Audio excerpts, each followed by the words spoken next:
abantu bahemujwe n'Imana. Uganira n'umuntu akakubwira ati Imana narayirindiriye sinayibona.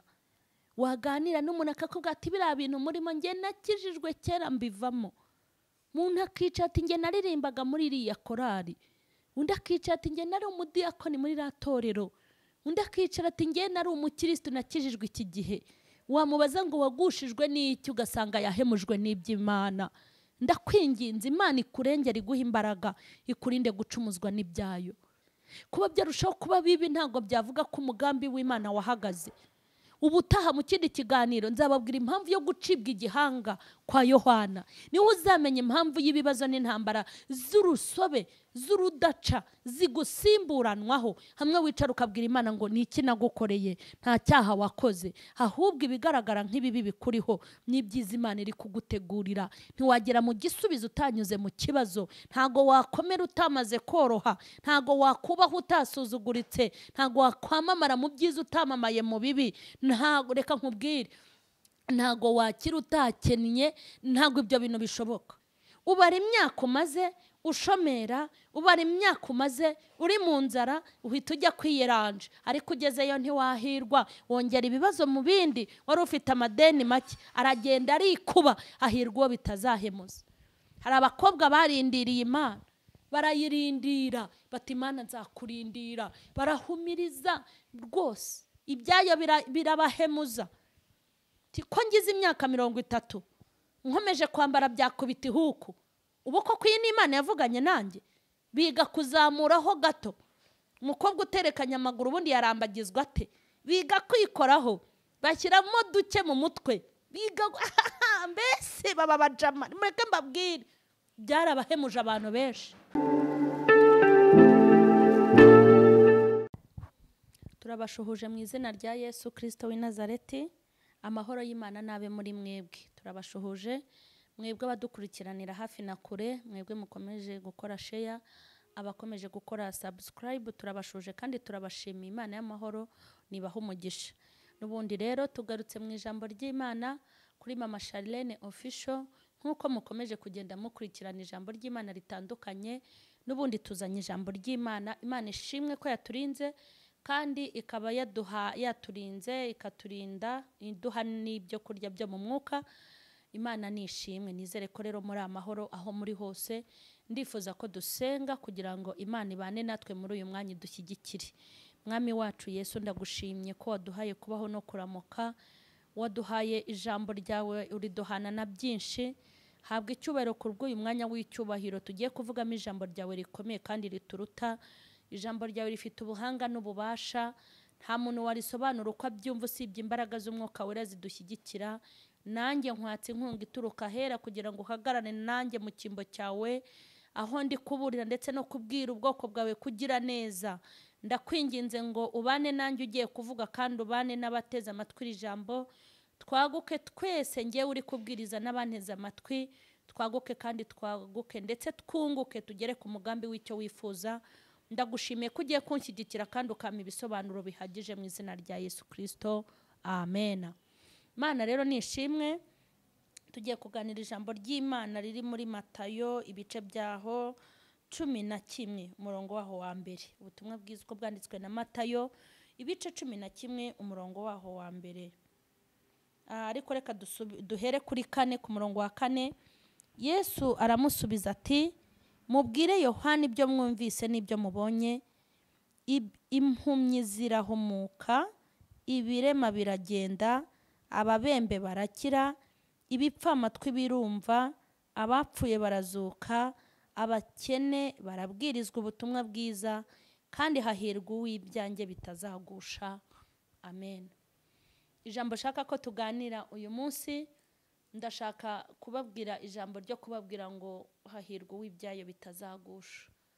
Iri jambo nzajya ndigarukaho cyane kuko ibintu by'Imana bihemuje abantu. Hahirwa uw'ibyayo bitazagusha. Aya magambo ni ikiganiro Yesu yaragiranye n'intumwa za Yohana, kubera ko Yohana yari afite intumwa. Uyu Yohana nshaka kukubwira, ntushake kumugenderanya n'umuvugabutumwa wese usanzwe. Yohana nshaka kukubwira ntumugereranye n'umuhanuzi ushobora kuba wumva wundi, ntumugeranye n'umuyobozi runaka. Yohana, reka nkubwire, Yesu ubwe yarivugiye ngo mu bantu babyawe n'umugore nta muntu uteze kuruta Yohana. Yohana hari ibintu bimugira umuntu ukomeye muri Bibiliya, hari n'ibimenyetso afite ko yari arenze, nanjye ndamwubaha, niyubahwe Yohana. Yohana yakoze ibintu bikomeye. Icya mbere niwe wabanje kuza ari integuza yande ya Kristo, kuko ubwo mama wa Yohana na mama wa Yesu ngo bari batwite ari uduhinja turi mu nda, ngo igihe bahuraga bagahoberana n'abana bahise bamenyana, bari abana bahuriye mu nda ngo b'amateka, umwe yari Yesu undi ari Yohana. Yohana niwe wagombaga kuvuka mbere, hanyuma Yesu akavuka nyuma. Yaraje kumutegurira. Imana igira gahunda.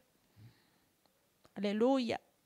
Noneho ikindi cya kabiri Yohana yakoze nuko Yohana yarabatije, abatiza Yesu. We afite no kwiyemera, afite ibyo yakiyemerana. Hari umuntu ujya kumva gusuka muri urusengero hasengera runaka, uzi ko mu bo twabatije runaka, ukibwira ko nubwo, ariko abantu baransetsa kuko babatije ngo umuntu ukomeye. Reka nkubwire, iyo uza kuba nka Yohana we nta n'uwari kugukira. Yohana we noneho yabatije Yesu. Wowe ubatiza umusirikare runaka, tuzi ko hari n'umuntu runaka twabatije, uzi ko meya wa hehe asengera aha, ukagira ngo mbese n'Imana yururutse ibana namwe. Ariko nje kubwira ngo Yohana afite ibintu bimugira kuba akomeye, kuko ngo yari yatinye no kubatiza Yesu. Yohana yabwiye Yesu ati hoya, ntago nabikora, ahubwo ngwino wowe ubari wowe, ngwino umbatize.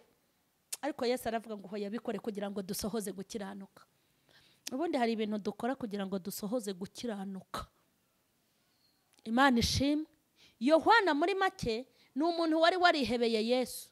Yohana yari yarimariyemo umwami, kuko ngo yagiye kuba mu butayu. Ntabwo nshaka kubyinjiramo, ibisi byo ntego y'ijambo ni icyigisho ndi gutegura ukwacyo. Nzababwira ubuzima Yohana yagize kandi akarinda apfa ari imfura, ari intwari. Ubu mbese yicaye ahantu aturindiriye ngo natwe tuzagende, ariko nzi neza ko ahantu Yohana azicara, oya azicara he kabisa. Haleluya.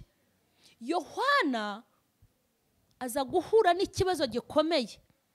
Yohana ngo bamuca umutwe, ariko ngo bataramuca umutwe aya magambo Yesu yayashubije Yohana atumye intumwa. Yohana ngo abwira abigishwa ati nimugende mumumbarize, niwe nasize mbatije cyangwa ntegereze undi? Ngo nimugende mumumbwirire ngo ni wowe wa wundi. Iyo byakomeye disi wibagirwa ko anavuganye nayo. Ngo cyangwa ntegereze undi. Ngo abigishwa baragenda baramubwira ngo Yohana aradutumye kuri wowe. Yari afunze, bari bamugemuriye, ubwo arabatuma kuri Yesu. Yesu aravuga ngo impumyi zirahumuka, ibipfa amatwi biri kumva. Ndi kubwiriza ubutumwa abantu, ibirema biri gusimbuka, abapfuye barimo barazuka. Mbese wagira ngo yari ari kumwirataho. Yeba badata we, ngo nimugende mumubwire ngo kandi hahirwa uw'ibyayo bitazagusha. Ni ijambo ryone nyine nshaka ko twivugiraho, ngo hahirwa uw'ibyayo bitazagusha. Nongere mbibutse ko wenda nzigisha ukwabyo, mbabwira impamvu yo gucibwa igihanga kwa Yohana. Ni nayo mpamvu uzamenya impamvu ushobora kujya muri gereza urengana. Ni nayo mpamvu uzamenya impamvu ushobora guhomba kandi uzi gushaka abakiriya. Aho ngaho uzanamenya impamvu abana bawe babaye indaya, abandi banywa urumogi kandi uzi kubarera neza. Uzahita unamenya n'impamvu wikoreye urugo ku mutwe kandi wabasha kurwubaka. Uzahita umenya impamvu wicaranye diplome kandi yari iya mbere ukaba utarabonye akazi. Nzakubwira impamvu yo gucibwa igihanga kwa Yohana. Uzahita umenya ngo burya Imana yacu igira gahunda. Haleluya. Yesu arababwira ngo nimugende mumubwire ibyo, ngo ariko mumugerekereho n'irindi jambo mutari burisige, ngo mumubwire ngo hahirwa uw'ibyanjye bitazagusha. Ndashaka kwivugirira ijambo ryonyine ngo hahirwa umuntu utazagushwa n'ibyo uyu mwami. Kandi ubu tuvugana abamaze guhirima, ubu mvuze nicaye kuri kamera, abamaze kugwa n'umurundo. Umunyamahirwe ni umuntu utazahemuzwa n'ibyo ivuga, ni umuntu utazahemuzwa n'imvugo y'Imana, ni umuntu utazacumuzwa n'iby'uyu mwami, kuko iby'uyu mwami ubirebye neza ukabirebera mu mubiri wahita uvuga ngo si Imana navuganye nayo, ni abazimu bambwiriye ku musozi. Ariko iyo uri mu mwuka niho umenya ko ibyo Imana ivuga ari ukuri. Hahirwa uw'ibyayo bitazagusha. Iri jambo rirakomeye kuko ngo Yesu yaje ari ikimenyetso kigirwaho impaka. Ngo yaraje ngo kugira ngo yaje gutanya umukazana na nyirabukwe, yaje gutanya umwana na nyina. Yesu yaje gutanya abaturanyi. Ariko si Imana iratanyara? Ntabwo Imana itanya, ahubwo abantu bose batandukanya kubera ko baratandukana kubera ko badahuje Imana. Kuko hari umuntu Imana izaho ari umucyo, undi ikamuzaho imeze nk'umwijima. Hari umuntu Imana izaho ari ibiryo, undi ikamuzaho ari inzara. Hari uwo Imana izaho ari ndende, undi ikaza ari ngufi. Buri wese ifite uko imuzaho. Hari uwizaho imuha abana benshi, buri mwaka kubyara ariko bana. Hari n'undi izaho iti nta n'inyinya nahita nkwereka. Buri wese ifite uko imuzaho. Hari uwizaho ari ifiriti, undi ikamuzaho ari kawunga. Hari uwizaho ari inzara, undi ikamuzaho ari stoke y'ibiryo. Wamenya ari ibiki? Imana iha amafaranga indayo, ikayaha abajura, abayubaha ikayabima. Ikora uko ishatse mu ngabo zo mu isi no mu ngabo zo mu ijuru. Ngo nta n'umuntu ujye yibaza ngo ibikora ni ibiki, kuko ikintu cyose ikora burya ni cyiza. Ikintu cyose uzabona Imana yakoze ujye umenya ngo ni cyiza, naho wabona ari kibi. Hahirwa uw'ibyayo bitazagusha. Uzira ijambo njya kurihabwa ngo hahirwa uw'ibyayo bitazagusha. Ntago nzabyibagirwa, ni muri 2015 mu kwezi kwa 11 niho nahawe iri jambo. Utibigenze gute? Niho namenye n'icyo rivuga. Ari n'ibyo tubigisha ntimubimenye, muzabimenya ari uko yazanye n'ibimenyetso bibemeza nk'uko nanjye nyemeza. Muri 2015 nari mfite amagambo mvugo, Mana wacu baramvuze mu Cyongereza, bamvuga mu Kinyarwanda, bamvuga mu Gifefeko, bamvuga mu ndimi zose baramvuga. Maze Imana rero irururuka intumaho abahanuzi benshi batandukanye muri ibyo bihe bya 2015. Iravuga ngo nimugende mubwire mama Sharirene ngo barakuvuze ndumva, bakuvugira mu rwongorerano, ngo ariko ndahagurutse nje kubacecekesha. Uri kunyumvira? Ndicaye ntiyego, urakoze, warabibonye, burya warababonye nawe, urakoze.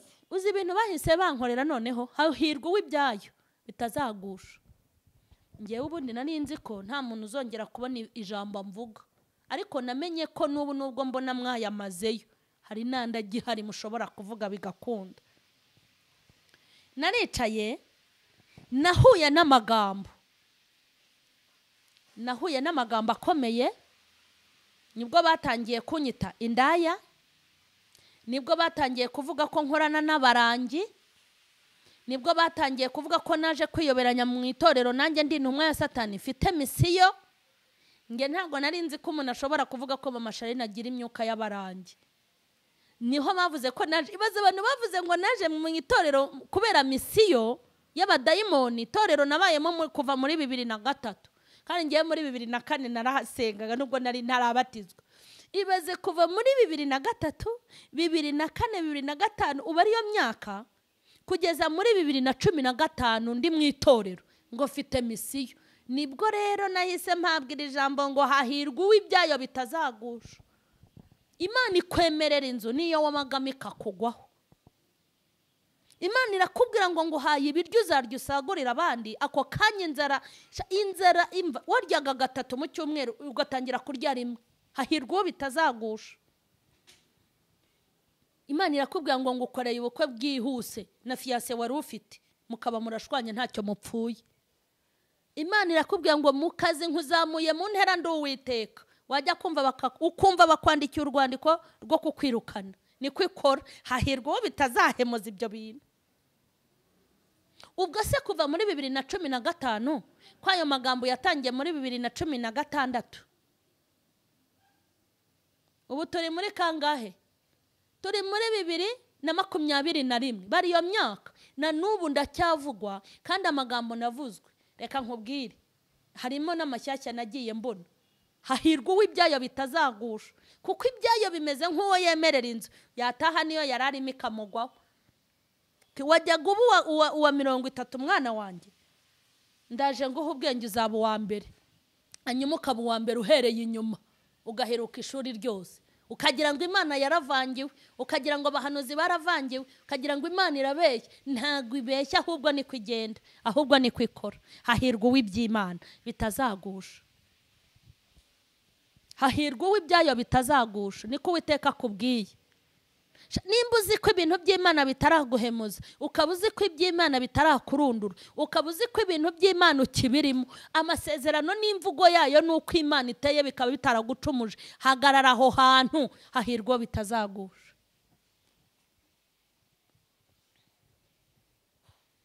Mwana wanjye, ndi Uwiteka, nguhaye ikibanza, ndakubakiye, nguhaye inzu yawe n'ay'ubukode ukayabura, nguhaye abahungu n'abakobwa ugategereza ugaheba, nguhaye kumenyekana ukamenyekana mu bibi. Izina ryawe rizagera ku mpera y'isi, abantu bose bazakuvuga n'abatakuzi bazashaka kukumenya, ukamenyekana mu bitutsi no mu gahorabikwa. Hahirwa bitazagusha. Abahungu bawe bakunaniye, ndi Uwiteka, bose mbahaye agakiza. Noneho ukumva ngo polisi yabafatiye urumogi, ukumva ngo bibye, ujye ugenda wishyure kandi wemye.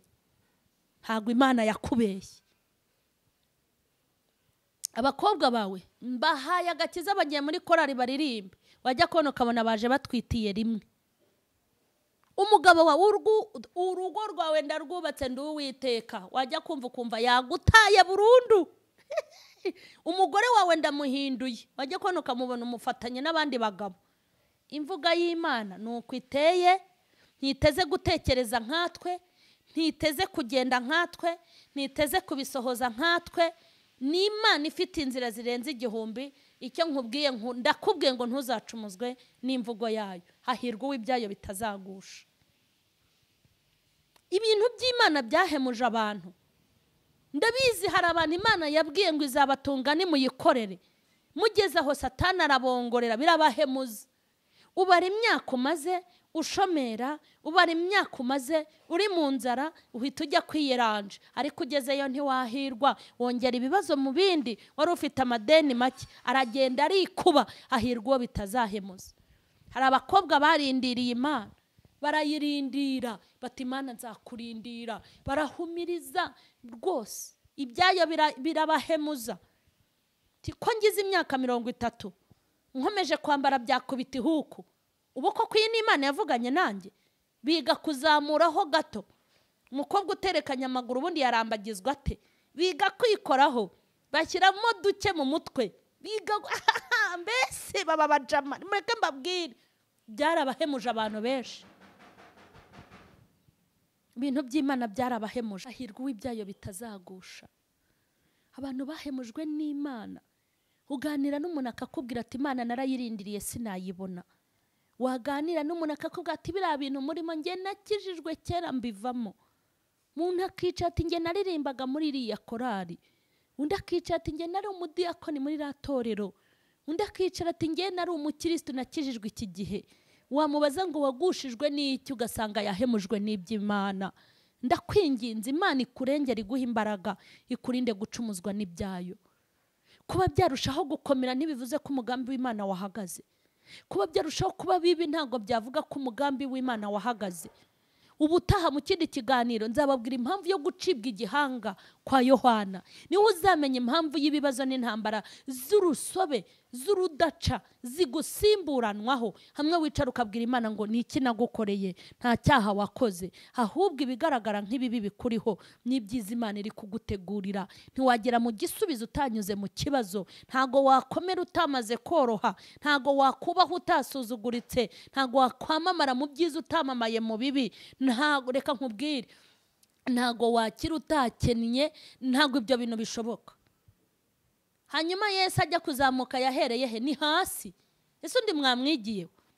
Yesu yavuye mu ijuru yambaye ikamba ry'ubwami, ageze mu isi bamwambika iry'amahwa, yatangiye kwambara ikanzu, abagome bamwambika urubindo. Yesu yahereye hasi kuko yavukiye he? Mu muvure. Hari kumva ikintu cyahise gikurikiraho, yarasuzugwe bakajya bamukora mu bwanwa ari umugabo, bamutesha icyubahiro, mutesha pose na position, bagira ngo baramuhamije. Ariko uwakwereka ahantu yicaye, sifa kwa Mungu, yicaye iburyo bwasi.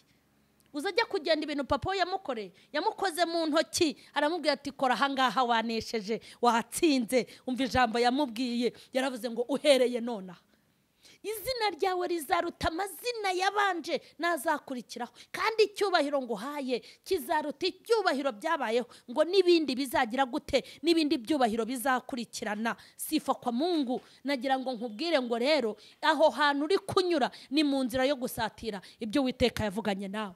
Ntiwihebe kandi ntucogore, ntucike intege, ntuzime, ntiwigirire nabi. Nagira ngo nkubwire ngo aho hantu uri kunyura ntago haburijemo umugambi w'Imana, kandi ibyo uri gucamo ntago byahagaritse umugambi w'Imana. Ibintu uri kunyuramo ntago bizabuza Imana gukora. Nje kukubwira ngo niho inyura, niyo ngendo yayo, nuko igenda Imana. Haleluya. Ubu se ninde bavuga ko Yesu yakozwe n'isoni? Kandi ngo nagaruka amaguru yatazakora hasi. Haleluya. Bareke babwire, umva we cya gihe yaje ari intama, ariko nagaruka azaza ari intare. Ariko Mana ndagukunda, yaje ari intama ariko azagaruka ari intare. Umva ikindi, igihe yazaga amaguru ye yakandagiye mu isi ndetse ayibamo, ariko nagaruka abisi hari terime bagira di, mujya mumbuza kuzikoresha. Hari izo ukoresha kumva zijyanye n'icyo wavuze. Nagaruka ntago azaba yikoraho. Reka nkubwire, azahagarara mu kirere, ibirenge bye ntago bizakandagira hasi, ahubwo tuzazamuka tumusanganire. Afite icyubahiro, ibyo unyuramo nibyo biri kuguharurira inzira. Imana ajyaga imbwira ngo nzamamara. Namamaye kubera iki? Ngo kwamamara se bivuze iki? Ntabyo ubonye, uzambaza icyo bivuze. Ngo birange sinkunda kwamamara. Ntubikunda se? Hari aho wiyandikisha ukamamara? Komera we, ntabyo ubonye. Amashenge, nge se narabikunze. Hari aho niyandikishije. Ni ibintu bitekerezwa n'Imana mu gihe cyabyo, yabi bifitemo inyungu ikabikora kugira ngo ubutumwa bugere kure. Saya amatwi yanjye yamamaje, ntago yanyamamaje kubera iki? Yanyamamaje kugira ngo ijambo ryayo menyekane, rimenywe na benshi.